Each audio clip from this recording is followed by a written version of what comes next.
mengenakan tato. Terus terang Bapak Ibu sekalian, mengenakan tato, budaya tato itu pertama kali dilakukan oleh perempuan aslinya. Dan dulu itu jarang laki-laki tatoan. Makanya yang dikutuk oleh Allah dan Rasulnya yang pertama kali siapa? La'anallahu al-washimat wal mustawshimat. Allah mengutuk perempuan yang mentato dan minta, perempuan. Karena memang budaya tato mentato itu ada di dalam perempuan. Nah sekarang ini sudah menjadi Masya Allah ya, sudah menjadi budaya. Bahkan dimanapun kita lihat perempuan sudah bertato seluruh tubuh, laki-laki juga bertato seluruh tubuh. Ini merupakan satu kemungkaran yang nyata. Kalau dari kalangan kaum muslimin ini namanya ikut-ikutan, tasyabbuh. Man tasyabbaha biqaumin fahuwa minhum. Barang siapa yang menyerupai kaum maka dia termasuk golongannya. Hanya harus dihindarkan ya.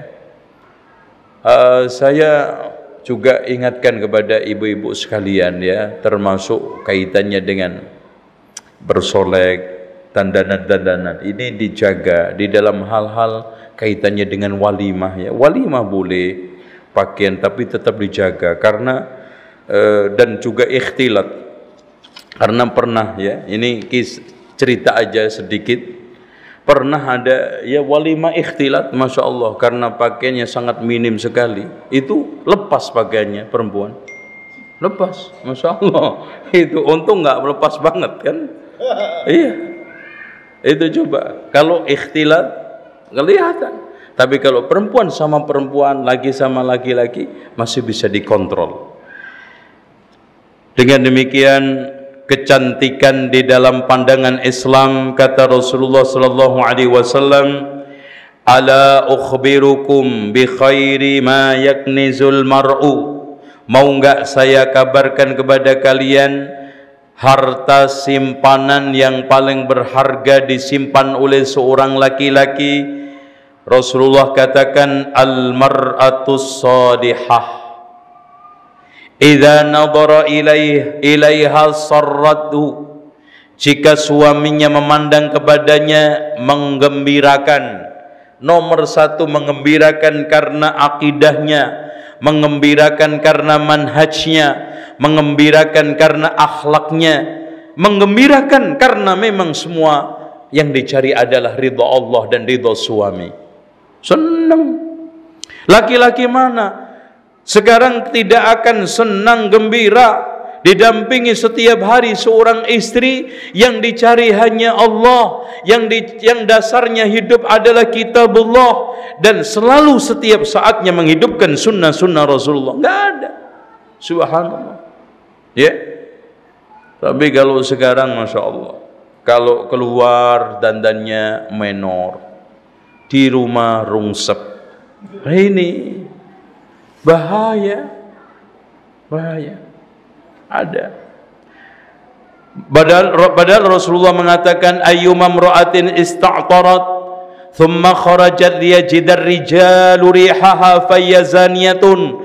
Perempuan mana saja yang mengenakan mewangian dan sengaja keluar supaya baunya dicium laki-laki, maka dia berzina. Loh, berzina. Kenapa? Rasulullah sallallahu alaihi wasallam melarang wanita keluar malam ke masjid dalam keadaan isti'tar, dalam keadaan mengenakan wewangian. Padahal siang juga dilarang. Ayo, ada yang tahu? Ini khusus laki-laki. Kenapa perempuan dilarang pakai wewangian pada waktu keluar malam hari? Padahal pada waktu siang juga nggak boleh. Ayo.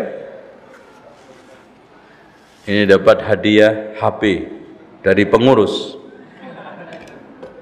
Ya, kenapa? Hah? Iya, karena malam itu adalah tempat pertama syaitan keluar. Keduanya, saat malam itulah pancingan-pancingan syahwat itu kuat. Makanya dilarang. Malah Rasulullah mengatakan innal mar'ata tuqbilu bi surati syaitan. Sesungguhnya wanita itu dilihat dari depan syaitan, wa tudbiru bi surati syaitan, dan dari belakang juga dalam bentuk syaitan. Faman absara dzalika falyati ahlahu fa innahu yaruddu dzalika. Barang siapa yang merasa seperti itu hendaknya mendatangi keluarganya karena itu bisa menepisnya. Artinya insya Allah godaan-godaan itu akan bisa hilang dengan mendatangi istrinya. Makanya Islam kenapa tadi lagi-lagi saya hubungkan, kenapa malaikat mengutuk sampai pagi kepada wanita yang menolak ajakan suami karena kepentingannya banyak sekali, di antaranya tadi menolak godaan fitnah wanita lain. Allahu Akbar. Oleh karena itu hadirin sekalian, Rasulullah sallallahu alaihi wasallam tidak pernah memberikan satu kriteria cantik hanya sebelah. Cantik dohir batin, cantik batinnya, cantik dohirnya, tetapi cantik dan kecantikan tersebut hanya untuk yang dihalalkan oleh Allah. Kalau memang istri kepada suaminya. Kalau memang dia belum bersuami, tidak boleh tabarrus dipamerkan kepada siapapun. Makanya Rasulullah sallallahu alaihi wasallam mengatakan ad-dunya mata wa khairu mata'iha al-mar'atu salihah. Siapa al-mar'atu salihah? Fas-salihat didefinisikan oleh Allah di dalam surat An-Nisa ayat 34. Fas-salihatu, perempuan yang saleh adalah qanitatun, yang taat. Wanita solihah itu bukan banyak tahajud sampai bengkak, khatam Al-Quran tiap hari, walaupun itu tidak salah. Di antara sekian kriteria wanita solihah adalah rajin membaca Al-Quran, rajin ibadah termasuk sholat, menjaga hak-hak antar manusia, tetapi belum sempurna kalau belum masuk kriteria qanitat, yaitu taat Allah, taat Rasul, taat suami di dalam rangka mentaati Allah dan Rasulnya. Hafizatun lil ghaib, ini yang penting, menjaga apa yang harus dijaga. Bima hafizallah, yang Allah mewajibkan, mengharuskan untuk menjaga, termasuk menjaga aurat, menjaga izzah rumah tangga, menjaga kehormatan, menjaga kesucian, menjaga harta suami, menjaga anak-anak, dan tidak kalah pentingnya adalah menjaga harta benda suami. Gitu.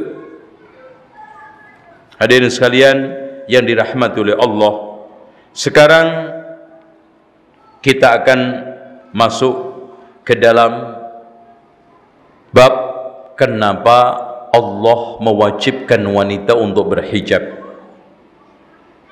Kecantikan kita dilindungi secara api oleh Allah dan Rasulnya.